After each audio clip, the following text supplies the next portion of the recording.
স্বাগত।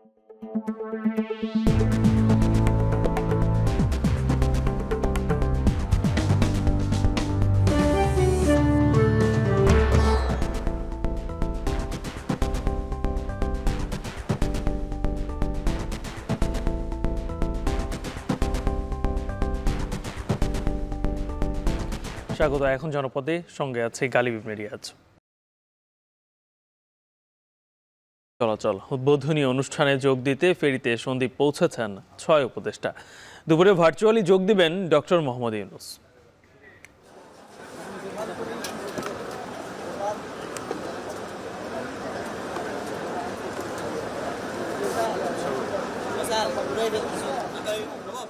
আমাদের আজকের অনুভূতির ভাষা ব্যক্ত করার মতো নয়, সত্যি আমরা আনন্দিত। অবকাঠামোগত অবশ্যই দরকার আছে, কারণ সন্দ্বীপের রাস্তাঘাটগুলো খুবই সংকীর্ণ। যেহেতু ফেরি চলাচল শুরু হলে এখানে যানবাহনের সমাগম বেড়ে যাবে। ইনশাল্লাহ যাত্রীরা রেসপন্স করতেছে আর ইনশাল্লাহ ভালো সাড়া পাচ্ছি। এখন জনপদে এ নিয়ে থাকছে বিস্তারিত।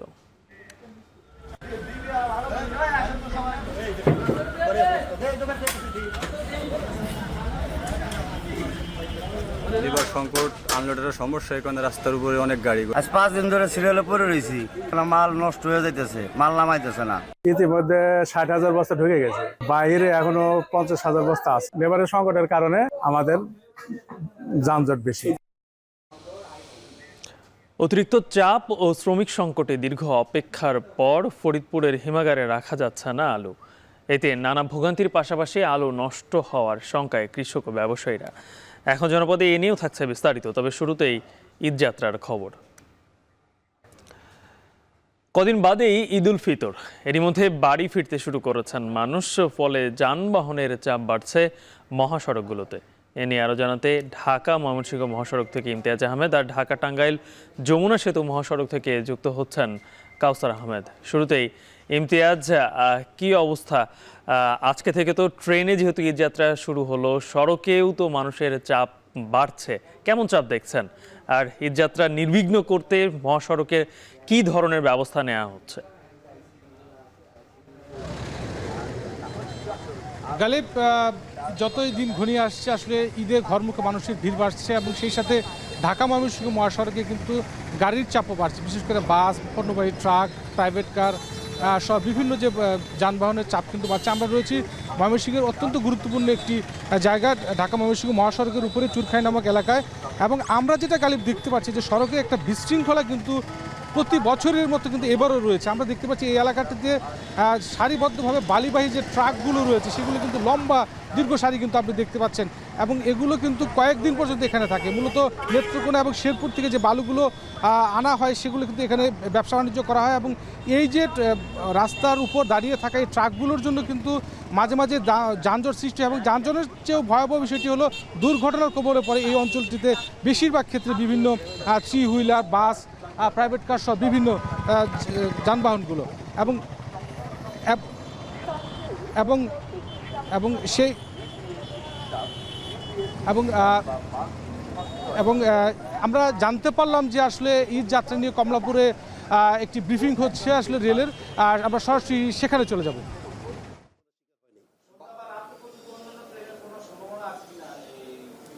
ইনশাআল্লাহ আমরা সঠিক সময় পরিচালনার চেষ্টা করি।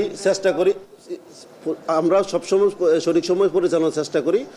কোনো রকমের যান্ত্রিক সমস্যা না হলে সাধারণত ট্রেন বিলম্ব হয় না। বিলম্বের আশঙ্কা থাকলে আপনারা বিকল্প প্রস্তুতি কি রেখেছেন?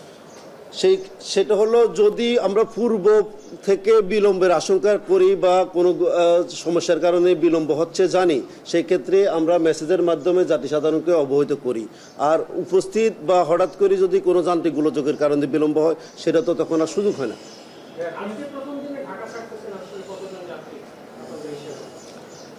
আমাদের হিসাবে আজকে মেল এক্সপ্রেস এবং আন্তনগর সহ সব কিছু মিলাই 50-55 হাজার মতো যাত্রী ঢাকা ছেড়ে যাবে। জি,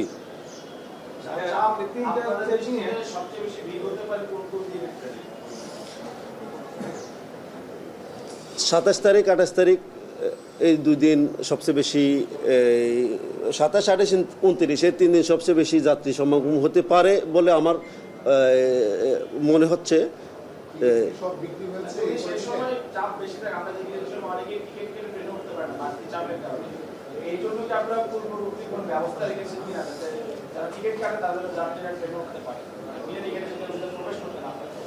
আপনারা দেখতেছেন আমাদের বিভিন্ন স্তরে চেকিং ব্যবস্থা আছে, যার জন্য যাতে বিনা টিকিটই কোনো ব্যক্তি ট্রেনে উঠতে না পারে সেই ব্যবস্থা আছে। আর টিকিটধারী যাত্রীরা যাতে ট্রেনে উঠতে পারে সেই জন্য সর্বোচ্চ সচেষ্ট আমরা আছি। আমাদের আইনশৃঙ্খলা রক্ষাকারী বাহিনী আছে, আমাদের কর্মকর্তাগণ আছেন, আমাদের টাস্ক ফোর্স গঠন করা হয়েছে, টাস্ক ফোর্স কাজ করতেছে। সব কিছু মিলাই মোটামুটি অন্যান্য বছরের মতো এবছরও জাতি সাধারণ যাতে স্বাচ্ছন্দ্যে ট্রেন যাত্রা করতে পারে, ভ্রমণ করতে পারে সেই ব্যবস্থা আমরা রেখেছি। বিভিন্ন নিরাপত্তা কর্মীর কথা বলা হলেও সকালে শুধু বিআরবি ছাড়া আর কোনো বাহিনীকে দেখা যায় পুলিশরা কিছুই নাই।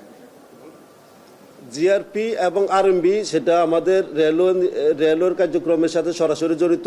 আর র্যাব, এফইবি-এর ওনারাও আসছেন। আমি র্যাবকে নিজে দেখেছি, র্যাব সদস্যরা এখানে ছিলেন, আসছেন। ওনারা বিভিন্ন সময় আসেন, আবার টহলের মতো আসেন, টহলে থাকেন।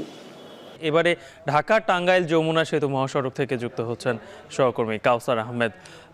কাউসার, ওই সড়কের কি অবস্থা দেখছেন? বিশেষ করে ঈদের আগে আমরা যমুনা সেতুর দুই পাশে অনেক যানজট দেখে থাকি, এবারে প্রস্তুতি কেমন দেখছেন আপনি সেখানে?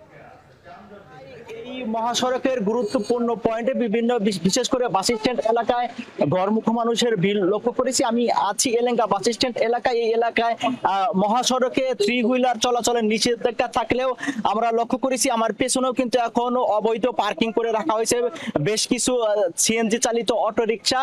এছাড়াও কিন্তু আমার সামনে এবং পেছনে পুলিশ দায়িত্ব পালন করলেও এগুলো তাদের চোখে পড়ছে না। তবে ঘরমুখ মানুষ অভিযোগ করেছেন, তারা বলছেন যে তাদের কাছ থেকে অতিরিক্ত বাড়তি ভাড়া আদায় করা হচ্ছে। তারা বলছেন যে যেখানে ভাড়া ছিল স্বাভাবিক সময়ে 300 টাকা, তাদের কাছ থেকে সেখানে 500 থেকে 800 টাকা পর্যন্ত আদায় করা হচ্ছে। তারা বলছেন যে 2 থেকে 3 গুণ ভাড়া বাড়তি নেওয়া হলো, প্রশাসনের পক্ষ থেকে কোনো ব্যবস্থা নেওয়া হচ্ছে না। আর এছাড়াও আমি লক্ষ্য করেছি যে মহাসড়কের আশিকপুর বাইপাস, রাবনা বাইপাস এবং এলেঙ্গা বাস স্ট্যান্ড এলাকায় বিভিন্ন শ্রমিক এবং মালিক সংগঠনের নামে চাঁদাবাজি করা হচ্ছে। সেই চাঁদাবাজি বন্ধ প্রশাসনের কোনো ভূমিকা আমি লক্ষ্য করিনি।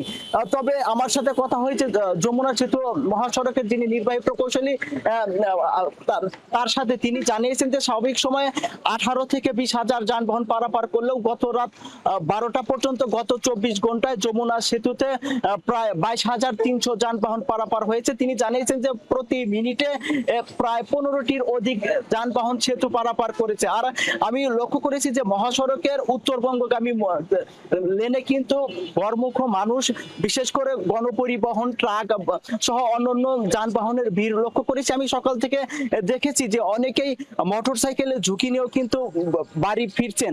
আর এছাড়া টাঙ্গাইলের পুলিশ সুপার জানিয়েছেন যে তিনি এই চাঁদাবাজি বা অতিরিক্ত ভাড়া নেওয়ার বিষয়ে যদি কোনো সুনির্দিষ্ট অভিযোগ পান সে বিষয়ে তিনি ব্যবস্থা করবেন। এছাড়াও তিনি জানিয়েছেন যে আগামীকাল সকাল থেকে মির্জাপুরের গোড়াই থেকে টাঙ্গাইলের যমুনা সেতু পর্যন্ত প্রায় 65 কিলোমিটার এলাকায় 3 শিফটে প্রায় 750 পুলিশ দায়িত্ব পালন করবেন।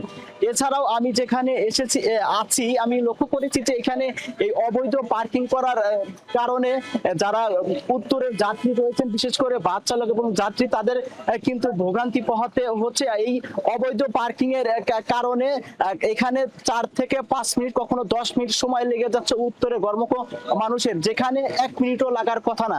তো এ বিষয়ে তারা প্রশাসন সহ ঊর্ধ্বতন কর্মকর্তার হস্তক্ষেপ কামনা করেছেন। তো গালিব, এই ছিল আমার কাছে ঢাকা টাঙ্গাইল যমুনা সেতু মহাসড়কে দিয়ে ঘরমুখ মানুষের সবশেষ তথ্য। ঢাকা টাঙ্গাইল যমুনা সেতু মহাসড়ক থেকে যুক্ত ছিলেন সহকর্মী কাউসার আহমেদ। এছাড়াও ঢাকা ময়মনসিংহ সড়কে ঈদ যাত্রা প্রস্তুতির খবর জানাচ্ছিলেন আমাদের আরেক সহকর্মী ইমতিয়াজ আহমেদ। আর মাঝে আমরা যুক্ত হয়েছিলাম ঢাকা কমলাপুর রেল স্টেশন থেকে, সেখান থেকে স্টেশন মাস্টার এবারে রেলের প্রস্তুতি এবং সার্বিক অবস্থার বিস্তারিত জানাচ্ছিলেন। প্রথমবারের মতো চট্টগ্রামের বাঁশবাড়িয়া থেকে সন্দ্বীপ সাগর পথে গেছে ফেরি। সকাল 9টার দিকে বাঁশবাড়িয়া ঘাট থেকে ছেড়ে যায় ফেরি কপোতাক্ষ। এর আগে সকালে সীতাকুণ্ডের বাঁশবাড়িয়া ফেরি ঘাটে আসেন নৌ পরিবহন উপদেষ্টা ডক্টর উপদেষ্টা এম সাখাওয়াত হোসেন সহ আরও 5 উপদেষ্টা সেখানে নাম ফলক উন্মোচন শেষে ফেরিতে করে সন্দ্বীপের উদ্দেশ্যে রওনা দেন তারা। প্রায় 1 ঘন্টার যাত্রা শেষে সন্দ্বীপের গুপ্তছড়ায় পৌঁছায় 6 উপদেষ্টাকে বহনকারী ফেরি। বেলা 12টায় সন্দ্বীপ উপজেলা পরিষদ প্রাঙ্গণে শুরু হবে ফেরি সার্ভিস চালুর মূল আনুষ্ঠানিকতা। অনুষ্ঠানে ভার্চুয়ালি যোগ দিবেন প্রধান উপদেষ্টা ডক্টর মোহাম্মদ ইউনূস।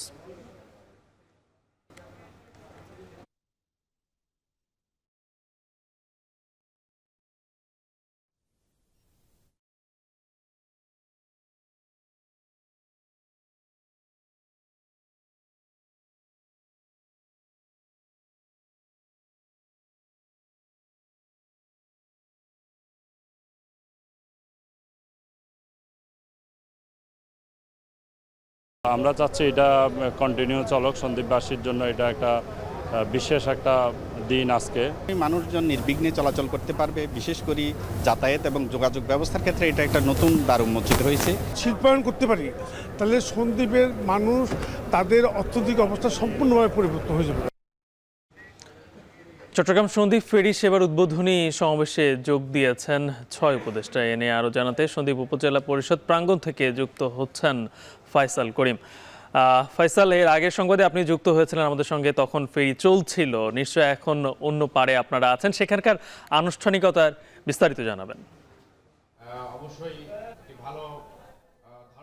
আমরা দেখেছি ফেরি থেকে নামার পরপরই সন্দ্বীপ প্রান্তের যেই উদ্বোধনী আনুষ্ঠানিকতা সেগুলো শেষ করেছেন উপদেষ্টারা এবং তার পরপরই তারা ছুটে এসেছেন উপজেলা পরিষদের প্রাঙ্গণে এবং এখানে একটি সমাবেশের আয়োজন করা হয়েছে, উদ্বোধনী সমাবেশ, এবং এখানে হাজার হাজার সন্দ্বীপবাসী উপস্থিত হয়েছেন এবং এমন একটি স্মরণীয় ক্ষণ যেটি একটি মাইল ফলক সন্দ্বীপের জন্য।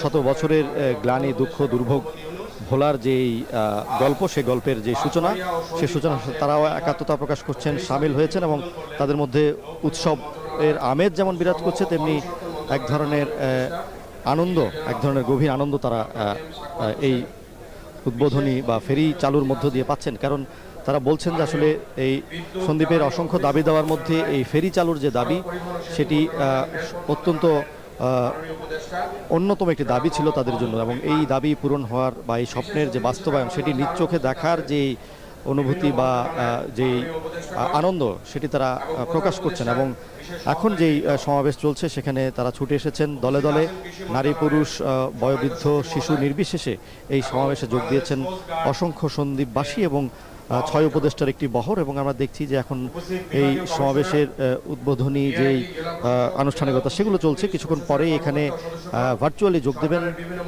প্রধান উপদেষ্টা অধ্যাপক ডক্টর মোহাম্মদ ইউনূস এবং তিনি এই যে একটি ঐতিহাসিক মুহূর্ত, সেই ঐতিহাসিক মুহূর্তের সাক্ষী হবেন, সঙ্গী হবেন এবং তার পক্ষ থেকে তিনি সন্দ্বীপবাসীর উদ্দেশ্যে একটি বক্তব্য রাখবেন। এবং আমরা যেটি জানি যে আসলে এই সন্দ্বীপ আসলে দীর্ঘদিন বিচ্ছিন্ন ছিল, ব্রিটিশ আমল থেকেই এই সন্দ্বীপ একটি বিচ্ছিন্ন উপকূলীয় উপজেলা চট্টগ্রামের, এবং এই উপজেলাটি বিচ্ছিন্ন হওয়ার কারণে, অর্থাৎ যেই বঙ্গোপসাগরের যেই বঙ্গোপসাগরের যে সীমানা, সেই সীমানা বা যেই জলপথ, সেই জলপথ আসলে দুর্গম ছিল সন্দ্বীপবাসীর জন্য সবসময়, যে কারণে দেখা গেছে যে আসলে এখান থেকে যারা জরুরি রোগী ছিলেন কিংবা গর্ভবতী ছিলেন, অনেকেই সংকটাপন্ন অবস্থায় আসলে সমুদ্রেই মৃত্যুবরণ করেছেন। নানা ধরনের ঝুঁকিপূর্ণ দুর্ঘটনা ঘটেছে, যেহেতু আবহাওয়া উত্তাল থাকে, বর্ষাকালে এখানে যাতায়াতটা অত্যন্ত দুর্গম হয়।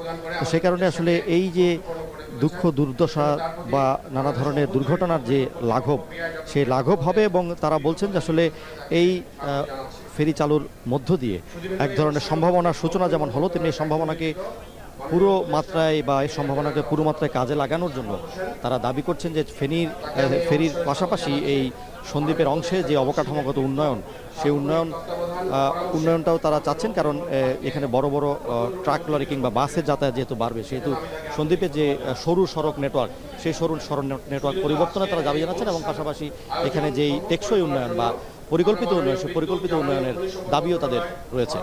গালিব যুক্ত ছিলেন ফয়সাল করিম।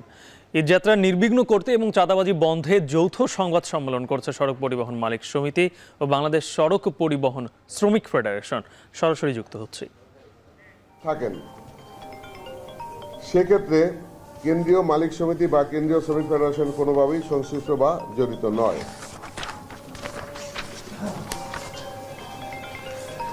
কিন্তু লক্ষ্য করা গিয়েছে যে স্ব পরিবহন কোম্পানি কাউন্টার পরিচালনার জন্য যে অর্থ আদায় ও ব্যবসা পরিচালনার জন্য খরচ করেন সে সকল অর্থের পরিমাণ দৈনিক, মাসিক, বাৎসরিক আয় দেখিয়ে একটি বিশাল অঙ্কের দায়ভার কেন্দ্রীয় মালিক সমিতি এবং কেন্দ্রীয় শ্রমিক ফেডারেশনের উপর দায়ভার দেখাইয়া কিছু কিছু সংবাদে খবর ছাপানো হয়, যাহা সম্পূর্ণ অসত্য এবং সঠিক তথ্যভিত্তিক নয় বলে আমরা মনে করি। স্ব পরিবহন কাউন্টার মালিকগণ কোম্পানি আইনে তাদের ব্যবসা পরিচালনায় করিয়া থাকেন এবং আয় ব্যয়ের হিসাবের জবাবদিহিতার দায়ভার তাদের নিজেদেরই। তারপরও আমরা সমিতিগতভাবে অবৈধ অর্থ আদায় বন্ধ করা এবং চাঁদাবাজির নামে অতিরিক্ত কোনো অর্থ যাহাতে গাড়ি থেকে আদায় না করা হয় তাহার প্রয়োজনীয় ব্যবস্থা গ্রহণ করি এবং ভবিষ্যতেও করিব। উল্লিখিত বিষয়টি বিবেচনায় রাখার জন্য সকল সাংবাদিক ভাই ও বোনদের প্রতি বিশেষ অনুরোধ জানাইতেছি। আমরা পরিশেষে বলতে চাই, সড়ক পরিবহন দেশের একটি গুরুত্বপূর্ণ সেক্টর। জাতীয় অর্থনীতি, যোগাযোগ ব্যবস্থা ও পণ্য পরিবহনে অত্যন্ত গুরুত্বপূর্ণ ভূমিকা রাখিয়া থাকে। তাই এই সেক্টরকে শৃঙ্খলায়ন, যানজটমুক্ত ও চাঁদামুক্ত গড়ে তোলার লক্ষ্যে আমরা অঙ্গীকারাবদ্ধ। আপনাদের উপস্থিতি আমাদেরকে উৎসাহিত করেছে। ভবিষ্যতে আপনাদের সহযোগিতা এই সেক্টরের উত্তরোত্তর উন্নতির লক্ষ্যে কাজ করে যাব। ঈদযাত্রা নির্বিঘ্ন করতেও চাঁদাবাজি বন্ধে যৌথ সংবাদ সম্মেলন করছিলেন সড়ক পরিবহন মালিক সমিতি ও বাংলাদেশ সড়ক পরিবহন শ্রমিক ফেডারেশন। সরাসরি যুক্ত ছিলাম। ঈদের টানা 9 দিনের সরকারি ছুটিতে কন্টেইনার জটের শঙ্কায় আছে চট্টগ্রাম বন্দর কর্তৃপক্ষ। এ অবস্থায় বন্দর সচল রাখতে 38 ধরনের আমদানি পণ্যের বাইরে আরও বেশি পণ্য বেসরকারি অফ ডকে পাঠাতে চায় কর্তৃপক্ষ। আগামী 6 মাসের জন্য কন্টেইনার ডিপো থেকে ডেলিভারির অনুমতি চেয়ে এনবিআরে চিঠি দেওয়া হয়েছে। ডিপো সংশ্লিষ্টরা এই সিদ্ধান্তকে স্বাগত জানালেও ব্যবসায়ীরা আইসিডিগুলোর সক্ষমতা নিয়ে প্রশ্ন তুলেছেন। আরও জানাচ্ছেন হাজেরা শিউলি। চট্টগ্রাম বন্দরের হ্যান্ডলিং করা কন্টেইনারের 95% এফসিএল কন্টেইনার। এর মধ্যে 66% আমদানি পণ্যবাহী এফসিএল কন্টেইনার বন্দরের ইয়ার্ডে খুলে ডেলিভারি দেওয়া হয়, আর 17% পণ্য ডেলিভারি দেওয়া হয় বেসরকারি কন্টেইনার ডিপো থেকে। 20% সরাসরি চলে যায় শিল্প মালিকের কারখানায়, আর 3 থেকে 4% যায় রেলপথে। চট্টগ্রাম বন্দরের দাবি, বিশ্বের কোথাও বন্দর চত্বরে কন্টেইনার খুলে পণ্য ডেলিভারি দেওয়ার নজির নেই। এতে বন্দরে কন্টেইনার ও গাড়ির জট তৈরি হওয়ায় স্বাভাবিক কার্যক্রমে নেতিবাচক প্রভাব পড়ে। তাই দীর্ঘদিন ধরে আরও বেশি আমদানি পণ্য অফডক থেকে ডেলিভারি দিতে এনবিআরকে অনুরোধ করে আসছে বন্দর। এদিকে ঈদের টানা 9 দিনের ছুটিতে কন্টেইনার জট এড়াতে আমদানি পণ্যবাহী আরও বেশি এফসিএল কন্টেইনার বেসরকারি ডিপো থেকে ডেলিভারি দিতে চায় বন্দর। আগামী 6 মাসের জন্য আরও বেশি এফসিএল কন্টেইনার ডিপোগুলো থেকে ডেলিভারি দিতে অনুমতি চেয়ে এনবিআরে চিঠি দিয়েছে প্রতিষ্ঠানটি। 11 দিনে এখন দীর্ঘ ছুটি হলেও আমাদেরকে বন্দর চালু রাখতে হবে, সেজন্য আমরা চাচ্ছি যে এফসিএল কার্গোগুলো বাইরে অফডকে নেওয়ার জন্য। এটার জন্য আমরা অলরেডি আজকে চিঠি লিখেছি এনবিআরকে যে 6 মাসের জন্য আমরা চেয়েছি যেন এফসিএল কার্গোগুলোকে অফডকে রাখার অনুমতি দেওয়া হয়। যদিও এতে সম্মত নয় বন্দর ব্যবহারকারীরা। পোশাক শিল্প মালিকদের অভিযোগ, ঈদে বাড়তি রফতানি কন্টেইনারেরই চাপ সামলাতে পারে না ডিপোগুলো।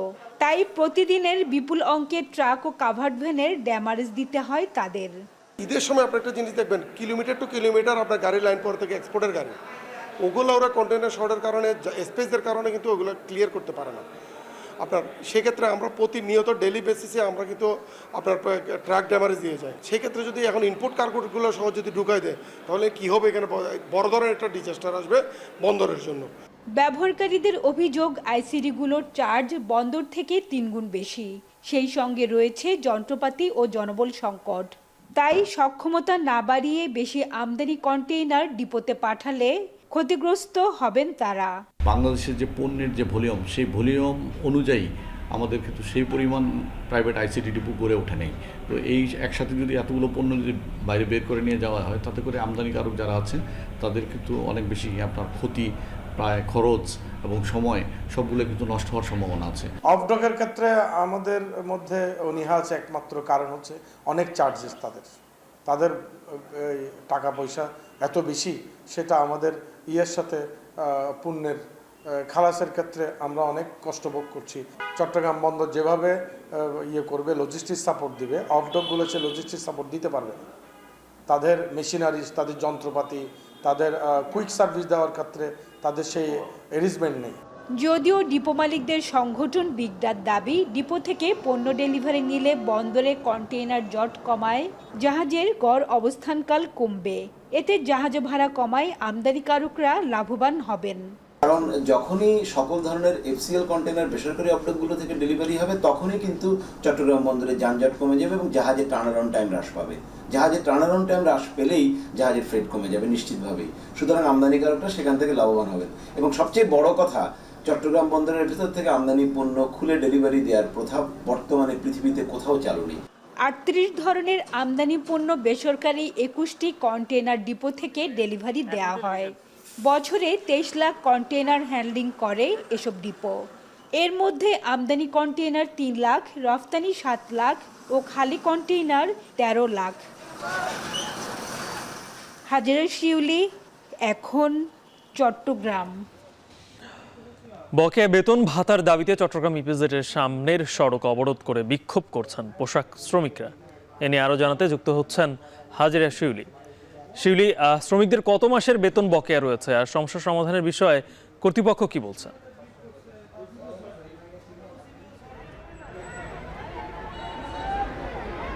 গালিব, শ্রমিকদের অনেকেই বলছেন তাদের 1 মাসের বেতন বকেয়া এবং কেউ কেউ বলছে তাদের 2 মাসের বেতন বকেয়া।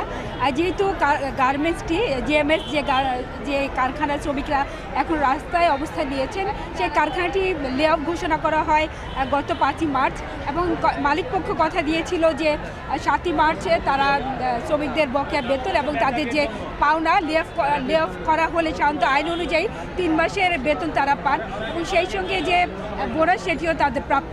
কিন্তু এর মধ্যে কিন্তু কয়েক দফা মালিক পক্ষ সময় দেয় এবং সর্বশেষ আজকে মালিক পক্ষ সময় দিয়েছিল যে তাদের বেতন এবং বোনাস দেওয়া হবে। কিন্তু সময় মতো সকাল 9:30টার পর থেকে শ্রমিকরা কারখানা প্রাঙ্গণে অবস্থান নেয়, কিন্তু তখন কিন্তু মালিক পক্ষের কেউ আসেনি এবং এরপর তারা বেবজা কার্যালয়ের সামনে অবস্থান নেয় এবং সিপিজের প্রধান সড়কটি তারা অবরোধ করে রেখেছিল।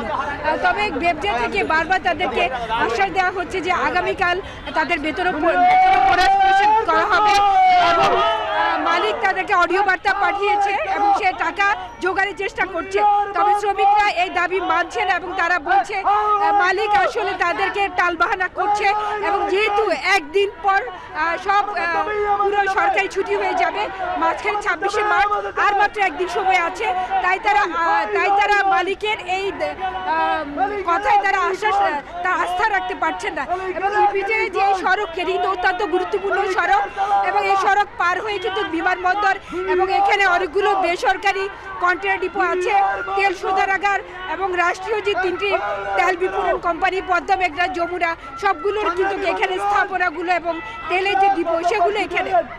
তাই এই সড়ক অবরোধ করে রাখার ফলে কয়েক কিলোমিটার দীর্ঘ যানজট তৈরি হয়েছে এবং এখানে ট্রাক, কাভার্ড ভ্যান, লরি এবং যাত্রীবাহী যানগুলো কিন্তু আটকা পড়েছে। কিন্তু এখন পর্যন্ত আমরা এখানে শিল্প পুলিশ বা প্রশাসনের কাউকে এখানে দেখিনি বা তারা এই বিষয়ে আসলে কোনো পদক্ষেপ নেওয়া দেখা যায়নি এবং শ্রমিকরা বলছে যে তাদেরকে আজকে বেতন পরিশোধ না করা পর্যন্ত তারা সড়ক থেকে সরবেন না, যেহেতু তারা মালিকের কথায় তারা আসলে আস্থা রাখতে পারছে না, যেহেতু এর আগেও বেশ কয়েকবার তাদেরকে কথা দেওয়া হয়েছিল। তো এই ছিল আমার কাছে এখনকার মতো সিপিএলের সড়কে শ্রমিকদের সড়ক অবরোধের সবচেয়ে। বকেয়া বেতন ভাতার দাবিতে চট্টগ্রাম ইপিজেডের সামনে সড়ক অবরোধ করে বিক্ষোভ করছেন পোশাক শ্রমিকরা, সেই খবর জানাচ্ছিলেন সহকর্মী হাজেরা শিউলি। হবিগঞ্জে সড়ক সংস্কারে নিম্নমানের সামগ্রী ব্যবহারের অভিযোগ উঠেছে। কার্পেটিংয়ের 2 দিন পর হাতের টানেই উঠে আসছে পিচ। স্থানীয়দের বাধার মুখে কাজ বন্ধ করে বিটুমিনের মান পরীক্ষার জন্য ল্যাব টেস্টে পাঠিয়েছে উপজেলা প্রকৌশল অধিদপ্তর। তবে ঠিকাদার বলছেন, শত্রুতা করে রাতের আধারে কেউ সড়কের কিছু অংশে কেরোসিন বা মেডিসিন ঢেলে গলিয়ে দিয়েছে কার্পেটিং। হবিগঞ্জ থেকে সহকর্মী কাজল সরকারের প্রতিবেদন। সড়ক কার্পেটিংয়ের দুদিন পর হাতের টানে উঠে আসছে পিচ, ঝরে পড়ছে হাতের স্পর্শে। সড়ক নির্মাণের এমন হাল দেখে নিম্নমানের সামগ্রী ব্যবহারের অভিযোগ করছেন স্থানীয়রা। হবিগঞ্জের বাহুবল উপজেলার মিরপুর থেকে মহাশয়ের বাজার সড়ক 1,78,00,000 টাকা ব্যয়ে সড়ক সংস্কারের কাজ পায় শায়েস্তাগঞ্জের ঠিকাদার প্রতিষ্ঠান শাহাদাত আলী ট্রেডার্স। কিন্তু শুরু থেকেই কাজে অনিয়মের অভিযোগ তোলেন স্থানীয়রা। চলতি মাসের 18 তারিখ 500 মিটার সড়ক কার্পেটিংয়ের কাজ করে ঠিকাদার প্রতিষ্ঠান। তবে কাজের এমন বেহাল দশায় বুধবার কাজ বন্ধ করে দেন বিক্ষুব্ধ এলাকাবাসী। ফিস তো বাইরে যেভাবে করে এইভাবে এই রাস্তা থাকে না। রাস্তাঘাট তো ভালো করে করছে না, রাস্তাঘাটে যেগুলো কাজ করতে সিঙ্গেল কাজ, এগুলা কাজ হয় না। হাত দিয়ে টান দিলে তো ওঠার কথা না, যে কাজটা সঠিক হয় নাই তাই উঠে যাচ্ছে। ভালো কাজ হলে তো আর না কোনো বাধা হইতো না। যেমন এই ভিটামিন দেওয়া যে মানে রোলার করছে এখন উঠে দিতেছে না। কাজটা সঠিক হয়েছিল আমরা বুঝতে পারছি কেমনি, তারা আপনি একদিনে আপনার প্রায় আধা কিলোমিটার বা 1 কিলোমিটার রাস্তা তারা করে ফেলাইছে। তবে কাজে অনিয়ম মানতে নারাজ উপজেলা প্রকৌশলী। যদিও অভিযোগের ভিত্তিতে বিটুমিনের মান পরীক্ষার জন্য ল্যাব টেস্টে পাঠানোর কথা জানান তিনি। কাজে কোনো অনিয়ম হয়নি বা কোনো কিছু হয়নি, কেন কাজ তো কেবল শুরু হয়েছিল। অভিযোগের প্রেক্ষিতে আমরা কাজটা আপাতত বন্ধ রাখছি এবং কি কারণে হলো এটা আমরা নির্বাহী প্রকৌশলীকে অবহিত করছি। ষড়যন্ত্র উল্লেখ করে ঠিকাদার প্রতিষ্ঠান বলছে, শুরু থেকেই একটি চক্র কাজে প্রতিবন্ধকতা সৃষ্টি করে আসছে। কার্পেটিংয়ের পর কিছু অংশে কেরোসিন বা মেডিসিন প্রয়োগ করে পিচ গলিয়ে দেওয়া হয়েছে বলছেন তিনি। আমার বিপদে ফেলাই ফেললে বিভিন্ন বুঝছেন, এটা একটা ষড়যন্ত্র, যে সবাই অফিসও জানে, সবাই জানে। একটু জায়গা মনে তো কেরোসিন বা ডিজেল দিয়া রাত্রেবেলা এটা নরম করে রাখি, তুলে তুইছে আর কি। ফুলের থেকে অনেকে বিরোধিতা করতেছে, অনেক দুষ্টামি করতেছে, বুঝছেন। আমি এই কারণে এটা ভালো করে করতেছি, কোনো গ্যাপ টালতেছি না। 3.7 কিলোমিটার সড়কের 260 মিটার আরসিসি ঢালাই এবং বাকি অংশ করা হবে পিচ। কাজল সরকার, এখন হবিগঞ্জ। ফরিদপুরে হিমাগারে আলু রাখা নিয়ে বিপাকে পড়েছেন ব্যবসায়ী ও কৃষকরা।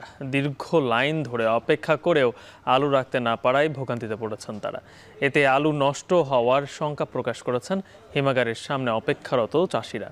মফিজুর রহমান শিপনের প্রতিবেদনে বিস্তারিত। ফরিদপুর হিমাগার লিমিটেড সদর উপজেলার গোয়ালচামট এলাকায় প্রতিষ্ঠিত জেলার একমাত্র হিমাগার। 1,50,000 বস্তা ধারণ ক্ষমতা সম্পন্ন এই হিমাগারে মার্চ থেকে নভেম্বর পর্যন্ত আলু সংরক্ষণ করেন ব্যবসায়ী ও কৃষকরা। নির্দিষ্ট সময়ের জন্য 60 কেজি ওজনের প্রতি বস্তায় ব্যবসায়ীদের ভাড়া দিতে হয় 405 টাকা। হিমাগারে আলু রাখতে ফরিদপুর, গোপালগঞ্জ, কুষ্টিয়া, ঝিনাইদহ সহ দেশের বিভিন্ন স্থান থেকে আসেন ব্যবসায়ীরা। তবে 5-6 দিন যাবৎ হিমাগারের ফটকের সামনে দীর্ঘ লাইন ধরেও আলু রাখতে পারছেন না অনেকে। এতে প্রচণ্ড গরমে ট্রাকে থাকা আলু নষ্ট হওয়ার শঙ্কায় কৃষকরা। আমার বীজ আলু 250 বস্তা, বীজ আলু নষ্ট হয়ে যাবে তখন। লিভার সংকট, আনলোডের সমস্যা, এখানে রাস্তার উপরে অনেক গাড়ি ঘোড়া জমা হয়ে গেছে, বুঝছেন। আর হচ্ছে এখানে থাকা খাওয়ার সমস্যা। নিয়ম অনুযায়ী হিমাগারে আলু সংরক্ষণের জন্য প্রতি বছর ডিসেম্বর ও জানুয়ারিতে বুকিং করতে হয়, কিন্তু এবার বুকিং দেওয়ার পরও আলু রাখতে না পারার অভিযোগ করছেন অনেকেই। এখানে এসে দেখি যে খাতাতে 75 নম্বর 76 নম্বর সিরিয়াল, কিন্তু গাড়ি নাই অতই। আজ 5 দিন ধরে সিরিয়ালে পড়ে রয়েছি। আমাদের এই পার্টি কোনো ড্যামার আছে না, কোনো কিছু না, মাল নষ্ট হয়ে যাইতেছে, মাল নামাইতেছে না। অতিরিক্ত ট্রাক আসায় ও আনলোড করার জন্য প্রয়োজনীয় শ্রমিকের সংখ্যা কম থাকায় এমন পরিস্থিতি তৈরি হয়েছে বলে জানান হিমাগার কর্তৃপক্ষ। ইতিমধ্যে 60,000 বস্তা ঢুকে গেছে, বাইরে এখনো 50,000 বস্তা আছে। লেবারের সংকটের কারণে আমাদের যানজট বেশি।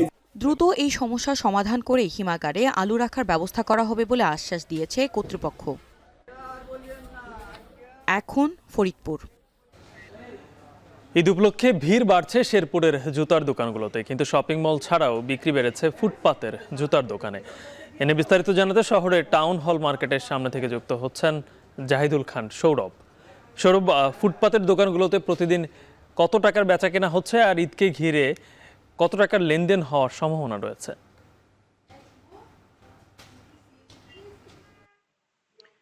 গালিব, রমজানের রোজা যতই কমে আসছে ততই কিন্তু ঈদের আনন্দ ঘিরে আসছে ক্রেতাদের মাঝে। তো আমরা দেখেছি যে অভিজাত যে বিপণী বিতানগুলো রয়েছে সেটির পাশাপাশি কিন্তু শেরপুরের ফুটপাতের দোকানগুলোতে কিন্তু বেচা বিক্রি উপচে পড়া ভিড় আমরা খেয়াল করেছি। তো আমি যেখানে দাঁড়িয়ে রয়েছি সেটি হচ্ছে জেলা শহরের টাউন হল মার্কেট, এবং এখানে প্রায় 11টি দোকান যারা নিম্ন আয়ের মানুষ এবং সাধারণ মানুষ তারা কিন্তু এখানে জুতা কিন্তু সকাল থেকে ভিড় করছেন। আমরা দেখেছি যে বিভিন্ন বয়সী এবং বিভিন্ন শ্রেণী পেশার মানুষ কিন্তু এখানে আসছেন। এখানে নিম্ন মধ্যবিত্ত বিশেষ করে খেটে খাওয়া মানুষরা বেশি এখানে জুতা কিনতে আসেন। তো এখানে যারা জুতা বিক্রেতা রয়েছে তাদের সাথে আমার কথা হয়েছে, তারা আমাদেরকে জানিয়েছেন যে তারা মূলত ঢাকা থেকে তারা মূলত এসব জুতা কিনে আনেন এবং পাশাপাশি শেরপুরের বেশ কয়েকটি স্থানে জুতা তৈরি হয়, তারা কিন্তু এখান থেকে জুতা কিনে এখানে বিক্রি করেন। তো তারা বলছেন যে বিশেষ করে ঢাকার যে ট্যানারি শিল্প রয়েছে সেখান থেকে তারা চামড়া কিনে এনে এখানে জুতা তৈরি করেন, এবং এইসব জুতার দাম যদি আমি গালি আপনাকে জানাই, এখানে শিশুদের জুতা বিক্রি হচ্ছে 100 টাকা থেকে শুরু করে 200 টাকার মধ্যে, এবং নারীদের জুতা বিক্রি হচ্ছে 200 টাকা থেকে 300 টাকার মধ্যে, এবং পুরুষদের জুতা বিক্রি হচ্ছে 300 টাকা থেকে 350 টাকার মধ্যে। তো আমরা দেখেছি সকাল থেকেই বিভিন্ন বয়সী ক্রেতারা তারা আসছেন, তারা দাম দর করছেন এবং কিনে পছন্দ জুতা কিনে তারা বাড়ি ফিরছেন। তো ব্যবসায়ীরা বলছেন যে প্রতিদিন এসব দোকানে তারা 25 থেকে 30 হাজার টাকা তারা বিক্রি করে থাকেন, এবং প্রতিটি দোকানে উপচে পড়া ভিড় থেকে এবং সকাল 10টা থেকে শুরু করে মধ্যরাত পর্যন্ত তারা কিন্তু বেচা বিক্রি করেন। তো ব্যবসায়ীরা বলছেন যে এইসব দোকানে বিভিন্ন ডিজাইন, বিভিন্ন রঙের ভারী মন করা ডিজাইনের জুতা তারা এবার ঈদকে সামনে রেখে তারা পরিবেশন করছেন এবং ক্রেতাদের সাথে দর কষাকষি করে তারা কিন্তু বিক্রি করছেন। তো বিক্রেতারা বলছেন যে এবছর প্রত্যেকটি দোকানে প্রতিদিন গড়ে প্রায় 2 থেকে 300 জোড়া জুতা তারা বিক্রি করছেন, এবং এই জুতার মোট বিক্রি যদি আমি জানাই গালি প্রতিদিন এভারেজ যদি আমি জানাই তাহলে গড়ে এখানে 2 থেকে প্রায় 3 লাখ টাকার মতো জোড়া জুতা বিক্রি হচ্ছে। তো এখানে যারা ক্রেতা রয়েছেন তাদের সাথে আমি কথা বলেছিলাম, ক্রেতারা আমাকে জানিয়েছেন যে অভিজাত শপিং বলে যেসব দোকান রয়েছে সেখানে কিন্তু দাম অনেকটাই বেশি, এবং তাদের সাধ্যের এবং চাহিদা তুলনায় কিন্তু অনেক দাম বেশি থাকার কারণে তারা এই ফুটপাতের দোকানগুলোতে তারা আসছেন এবং নিজেও কিনছেন এবং পরিবারের সদস্যের জন্য পছন্দ করে তারা কিন্তু জুতা কিনে বাড়ি ফিরছেন। তো আমরা যদি আর জানি যে শেরপুরের খড়মপুর মোড়, নিউ মার্কেট এবং এই টাউন হল মার্কেটের যে দোকানগুলো রয়েছে প্রতিবার তুলনায় কিন্তু এবার বেচা বিক্রি আমরা দেখেছি একদম সকাল থেকে শুরু করে বেচা বিক্রি চলছে। আমার পিছনে আমি দেখেছি যে সকাল থেকে বেশ কয়েকজন ক্রেতারা তারা কিন্তু দামাদামি করে জুতা কিনে তারা বাড়ি ফিরছেন। তো এই বিষয়ে আমরা ব্যবসায়ীদের কথা বলছি, ব্যবসায়ীরা বলছেন যে যত ঈদ ঘনিয়ে আসছে তাদের বেচা বিক্রি বাড়ছে এবং ক্রেতার সংখ্যা বাড়ছে। তো তাদের সাথে আমার সর্বশেষ যে কথাগুলি হয়েছে তারা বলছেন যে অভিজাত শপিং বলে যেসব জুতা তারা বিক্রি করে থাকেন সেই তুলনায় কিন্তু তাদের যে জুতাগুলো তারা কিন্তু কোনো নিম্নমানের না, তারা এই জুতা তৈরিতে তারা ব্যবহার করে থাকেন চামড়া, তারপর হচ্ছে বিভিন্ন কাপড়ের জুতা এবং যে চামড়াজাত যে জুতাগুলো তারা কিন্তু তারা বিক্রি করে থাকেন। তো গালিব, এই ছিল শেরপুরের ফুটপাতের জুতা তৈরি এবং ঈদ মার্কেটের সর্বশেষ তথ্য আমার কাছে। শেরপুর থেকে যুক্ত ছিলেন সহকর্মী জাহিদুল খান সৌরভ। ঈদ উপলক্ষে নতুন পোশাক তৈরিতে ব্যস্ত সাভারের কারিগররা। এবার সবচেয়ে বেশি তৈরি হচ্ছে শার্ট ও পাঞ্জাবি।